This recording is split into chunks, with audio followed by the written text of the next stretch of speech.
আজ ২৬শে জানুয়ারি আমাদের দেশের স্বাধীনতা পর দেশ পরিচালনার জন্য যে নীতিমালা, যেটাকে বলা হয় কনস্টিটিউশন বা সংবিধান, এটা রচিত হওয়ার পর আনুষ্ঠানিকভাবে তা গ্রহণ তথা সেই সংবিধান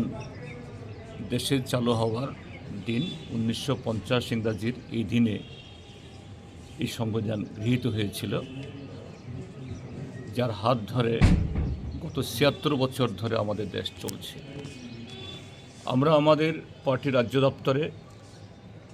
এই মহান দিবসটা, এটা শুধু উদযাপন না, যে এই দিবসের তাৎপর্য যাতে সুরক্ষিত থাকে, যে উদ্দেশ্যে, যে ত্যাগ তিতিক্ষার মধ্য দিয়ে আমাদের পূর্বপুরুষরা, স্বাধীনতার সংগ্রামীরা ২৫০ বছর ব্রিটিশদের হাতে অসংখ্য আত্মবলিদান দেওয়ার পর স্বাধীনতা অর্জিত হয়েছিল, সেই দীর্ঘ লড়াইয়ের ফসল, স্বপ্ন, আকাঙ্ক্ষা, এটাই আমাদের সংবিধানের মূল মর্মবস্তু। তার মূল যে কথাগুলো, উই দি ইন্ডিয়ানস, আমরা ভারতবাসী। সে আমরা কারা? এই ভারতবর্ষের নানা বর্ণের, নানা ধর্মের, নানা ভাষাভাষী, নানা সংস্কৃতির মানুষ। এই যে আমরা,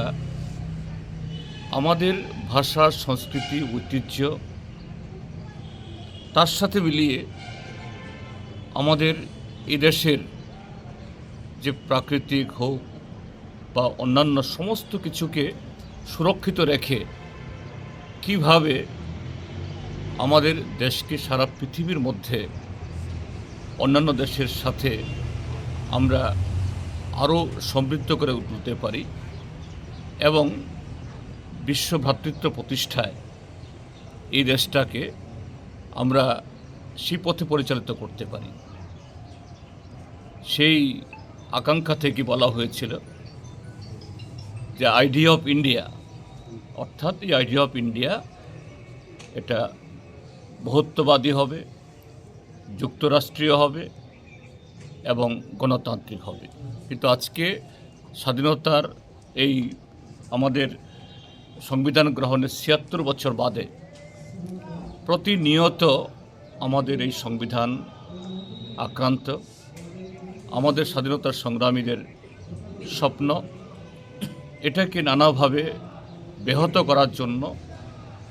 আমাদের দেশের যে একটা প্রতিক্রিয়াশীল শক্তি,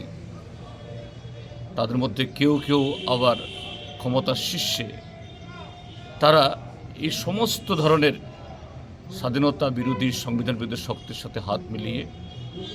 দেশটাকে দুর্বল করছে, সংবিধানকে দুর্বল করছে, অস্বীকার করছে। তো আজকের এই দিন শুধু আমাদের কাছে উদযাপন নয়,